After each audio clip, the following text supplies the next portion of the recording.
Welcome, Sagittarius, to your Scorpio full moon 2 week deep dive forecast for the ascendant, the sun, or the moon across the 1st or 2nd of May, depending on where you are.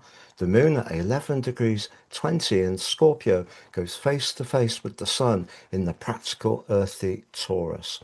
Full moons create a lot of intensity because the sun and the moon are competing and they have very different energies, unlike a new moon where their energies are unified. But Scorpio full moons have quite the reputation, but we need to look at each lunation on its own unique merits. I'm going to share on screen with you this one, but from a purely Sagittarius perspective. By the end of the forecast, you'll have a clearer understanding about energy, work, relationships, and finances over the next fortnight. I'm astrologer Patrick Arundel. A very warm welcome. If you've yet to subscribe to my channel, please do so now to help it to continue to thrive. But please also click or tap the bell notification symbol. So on the screen is the moon, and for you, that's in house 12, which is particularly significant. Because Sagittarius, the moon in Scorpio is in her fall, FALL. So it's not her strongest location. And the 12th house can be very much to do with the psychological, emotional, but spiritual dimension, and therefore can have strengths. But the opposition to the sun, which has been pushing you for the last 11 days to get more virtuous about what you eat and drink, the amount of exercise you get, the time you go to bed, just getting your life more structured after the disruptive years of Uranus through your 6th house, which has just completed. But it may be that something between that more emotional feeling dimension and that more practical dimension is a little bit out of kilter. For example, if you're not integrating some fears, anxieties into your consciousness, this full moon could push that into the open. And what can amplify those challenging energies is the role of Pluto. Pluto is the modern ruler of Scorpio, but in the 3rd house is very much to do with how you think and how you communicate and can be your beliefs. But the 12th house can be to do with secrets, and it can be to do with secret enemies in traditional astrology. So a powerful conversation over the next 2 weeks could come up and arouse some tender matters. But also Pluto's in a square with the sun, which means if you try to be too virtuous on that practical side, you could wear yourself down, which could drain your emotional tank. So it's all about balance, as ever, a full moon. But let's look at some of the other influences in the situation. If you're someone who's very much into personal development, learning what makes you tick at a deeper level. And I feel that Saturn has probably prompted that for you over the last couple of years through his journey through Pisces. And of course, Neptune, full time since 2012. The position of the North Node and its link to the moon, a trine, but also the sextile to the sun can be very constructive indeed.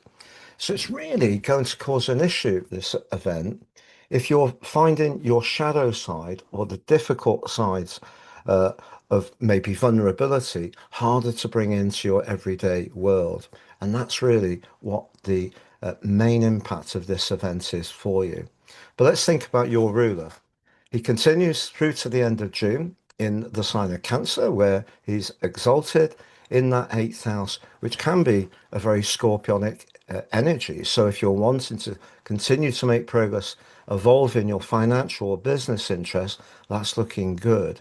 But Mars, the planet which rules the sign of Aries, which recently has been trying to get past the draining energy of Neptune and the restrictive vibe of Saturn, is now freer. And in the 5th house, that gives you a lot of enthusiasm and creative drive and passion to get things done. And that's in a square with Jupiter. But the 5th house can be about speculation and it can be about money. And of course, well, speculation could be about money and Jupiter in the 8th about money. So if there is an idea, a project that you're really enthusiastic about, one of the things that's going to be absolutely essential is that you feel you can trust the people you're aligning with. And because Uranus has just moved into your sector of relating, and of course can be disruptive as well as very constructive, if there is a situation that suddenly doesn't feel right and it really comes up in a very powerful way, don't be fearful of checking out. And do you know if there is a situation that you feel very comfortable with Venus in Gemini, chatty, vivacious, social, but very gracious in the seventh house, forging a fabulous link to Pluto in the third. If there is someone you're having very constructive conversations with, you feel very comfortable, that more emotional dimension feels at ease as well. I think you've got everything to go for. In fact, in terms of your romantic situation, with Mercury aligning with Chiron, pardon me, repeating the conjunction on the new moon in Aries, if there's something that still just needs looking at, some kind of resistance, is some fear going to come up? I think it's possible with this particular full moon. That combination gives you the chance to think about it and talk about it, try to release it because there are huge potentials for you around relationships at the present time. So don't let those inhibitions stop you flowing forwards, but it may be that you just need to become more comfortable with them. But one of the things I would say with 12th, sixth house energy, unfortunately, is that when it comes to work, that potential for people not to be very open and transparent may show up, particularly if you work in an environment which is quite gossipy, not a great atmosphere, it's not very supportive. Be very cautious, particularly with that third house Pluto, because if something triggers you, you're sure to want to have your say back, quite rightly. But it may be that you just need to work out in a practical way that Sun, who you're never going to captivate, you're never going to get them on a side. If you're at ease with that, their power over you immediately is lessened. I'm going to give you the overviews of those four areas next, Sagittarius, of energy, work, relationships, and finances. But just to say, I've slashed the price of my personal horoscopes, three for the price of one. You order your life roadmap report, which helps us to understand the patterns that are playing out in our life so far, get more intimately aware of them, work with them better future forwards. You get free your 12 months transits, but also you get your draconic soul karmic analysis. Why? Because the energy prices around the world are making life very tough for a lot of people. And because I've been very much into astrology since I was 14, I want to share the love of natal astrology. Because the more we understand what we were given as an individual, the more we can unlock our future in a more appropriate way. Please see below for more.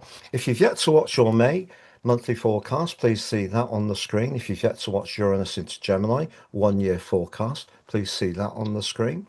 If you'd like to work with me one-to-one, please check out my testimonials below. It would be a pleasure. If you've yet to take advantage of my free daily horoscope fired to your device each morning for your early day celestial pit stop, do so below too.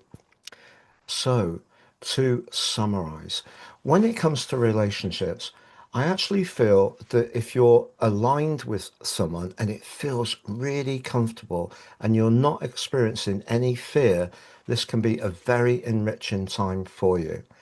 If you're not sure, if someone's evasive, mysterious, spins out for days on end before coming back in again, proceed with a great deal of caution.